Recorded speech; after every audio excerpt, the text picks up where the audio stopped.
But this issue of tactical voting has gathered pace in the last few weeks. Perhaps you could talk us through exactly what it is and why you are endorsing it today.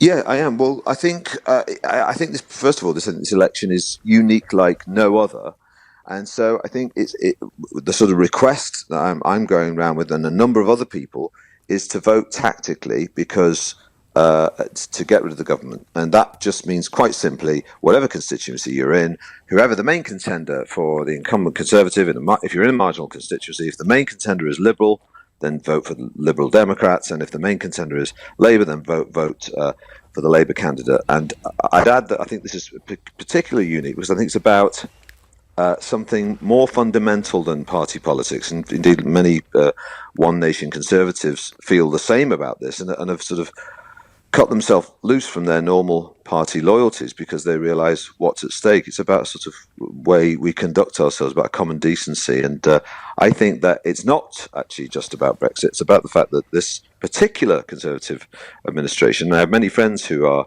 Conservatives, but not the kind of people who would support the current government.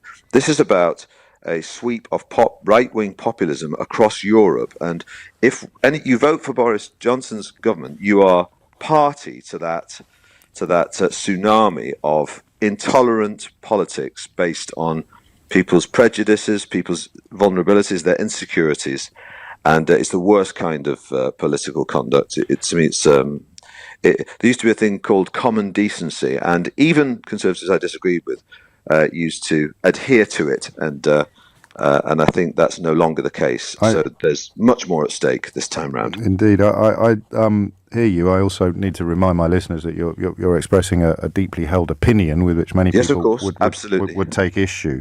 What prompts you or propels you to put that opinion above the parapet, given that I was speaking to Hugh Grant earlier, you're both really enjoying astonishing career success at the moment, and you both have a long history of coming under attack from British newspapers. So in many ways, you're both painting targets on your backsides again. Why? Yeah. Well, first of all, I do feel that I'm uniquely placed in that I feel like I'm at a level now where no one person can bring me down. It would need a concerted effort by a party of people. So it might still be possible, but I can't. Don't tempt fate, Steve Coogan. I can't be fired by any individual, and also it would be easy for me to do nothing and not invite the ire of columnists in the Daily Mail, etc., etc. But I've sort of gotten comfortable with it now. In fact, if I don't get attacked by the Daily Mail from time to time, then I start to worry that I'm doing something wrong. So I see it as a sort of a mark of pride. You joke, but it does sometimes hurt and cut deep, presumably, and yet here you are, sort of calling them out again. The thing is, you can stand and scream at the television, or you can try and do something, and so I really sort of have no choice. I mean, I was raised to speak my mind and certainly speak up for people I feel are less fortunate, and I feel like this government is utilising ignorance and prejudice against the most vulnerable people in society. And so I feel I have to do something, but I'm fine with being part. If you do, the one thing I would say is that my opinions are deeply held. No one's paying me a salary, as you said. I'm not one of the 5 billionaires who control the newspapers in this country. So I'm not. I'm in no one's pocket. So I don't earn my living from this. I earn my living from writing dramas and trying to be funny from time to time. So, Indeed, and well, long may that continue. Do you have an overview? I mean, Brexit has perhaps put blinkers on many of us, but some of the stuff you describe, if you're right, is objectively grim. Do you have an overview on how it has come to this, how it has happened? I think people like simple solutions. Everyone gravitates towards simple solutions. So the dog whistle politics of Boris Johnson's government is about providing simple solutions and anything, a simple message, even if it's wrong or prejudiced, if it's simple, people can grasp it, and that's a danger. So often the people who are more compassionate and have nuanced arguments are on the back foot because nuanced arguments are not simple, whereas prejudicial arguments are very simple, so they're easier to access. So at the moment, saying all our problems will be solved as soon as we leave Europe is a complete nonsense, but it sounds good, so people want to believe it. But it's a lie. It's misinformation.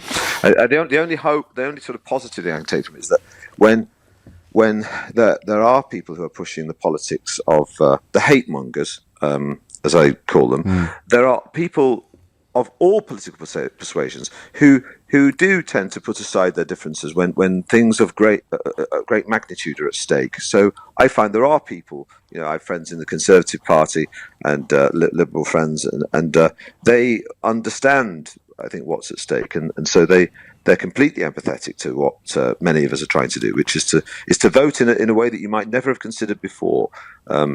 You'd go mad, wouldn't you, if people who were historically on the other side of political arguments from you didn't recognise the importance of some of the issues that transcend party political loyalties. That's what you're saying, is that if you were still shouting this from the sidelines and people on the other political platforms were sort of dismissing you and poo-pooing you, you begin to think whether you'd got it wrong. But the fact that there's been this, seeing former Conservative prime ministers intervene in the debate is unprecedented. Of course it is, because I think even for the Conservative Party, the party they have at the moment is one they don't recognise. And all those people in the Conservative Party who even people I disagree with politically, but I would acknowledge are men and women of great principle, feel that their party is one that they don't recognise anymore, and that's so. It's